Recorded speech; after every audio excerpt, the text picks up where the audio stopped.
In this tutorial, I'm going to show you how to work with basic audio using Final Cut. So I've got a sample video here with just a few clips that we're going to insert some sound into.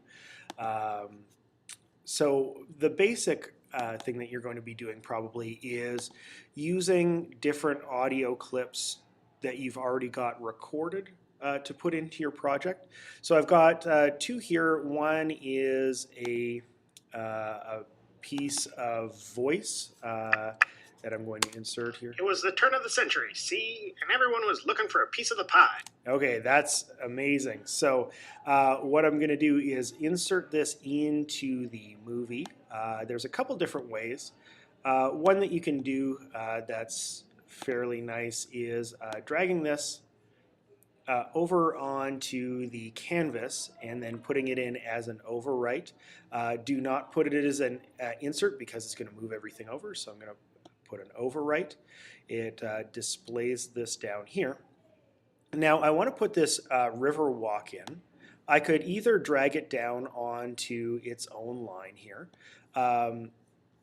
but there's a bit of an issue that I want it to play at the same time as my voice, and you can see that if I put an overwrite, it's actually going to wipe out my voice track there, which does not work for me. So I'm going to undo that and then show you how to put this in. What I'm going to do is scroll this down, and I'll give myself an extra bit of space so that I can see the audio tracks. On the left-hand side, there is a capital A1 and a capital A2. Those are different audio tracks that are in my movie. Now the lowercase a1 and lowercase a2, those are source tracks. So what I'm going to do is I'm going to drag a2 down to a4 and a1 down to a3. So now when I put this in, it's actually going to put it on this line instead of the one above it. So I'm going to put the Riverwalk audio on as an overwrite. You can see that it put this down here at the bottom. Now what I want to do here is maybe cut it off at the end. So I'm going to use the razor blade tool, find exactly where I want to make a cut, click, and then I can click on the part that I don't need and delete it. I'm going to do a quick render on the audio. You'll notice that your audio renders a lot faster than your video does. So I'm going to press play here. It was the turn of the century, see, and everyone was looking for a piece of the pie. Now, the problem here is that you couldn't hear both of them at the same time, so we have to do a little bit of sound mixing. So, for my audio track, what I want to do is I want to make that a little bit louder. So note the difference here. This is the audio track, the original audio track that's open. And if I increase the volume, it doesn't actually increase the volume of the one that I've already put on the timeline. So what I have to do is double click on the one that's on the timeline. You'll see that there are these two little rows of dots here, which means that I'm working off of the version on the timeline. So I'm going to make this one louder by dragging the pink audio line up. So I'll give it +4 decibels. And then with the Riverwalk, I'm going to do the same thing in reverse. I'm going to drag the pink audio line down and go to about -12. So I can get a little bit of a preview. And notice I don't have to re-render it.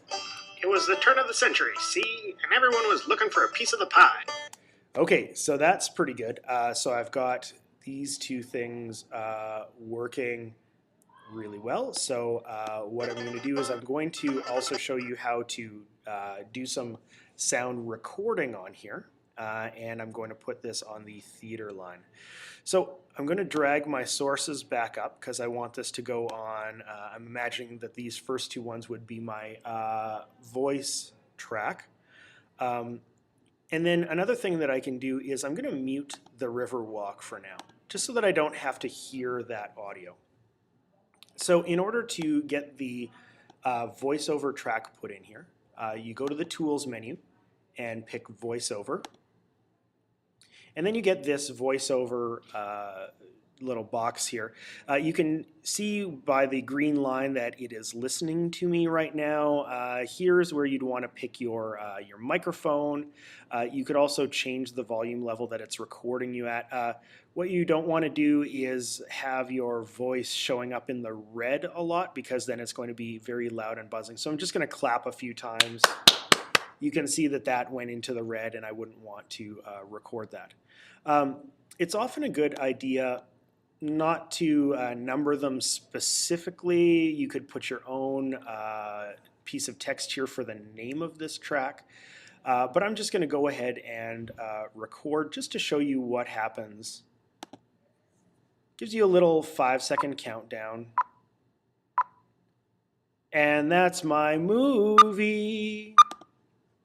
So I've got that, and it didn't record stereo, so it's just got the one track here. And that's my movie.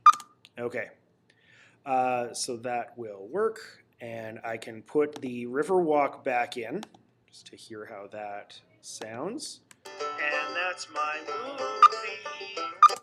So you can hear that I probably want to increase the volume level on this. Another thing is we can turn this into stereo sound by duplicating it.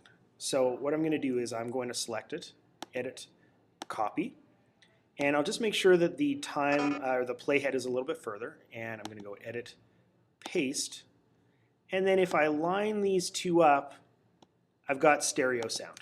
And that's my movie. So that is basically how you're going to work with all the sound that you should need to make a project in Final Cut.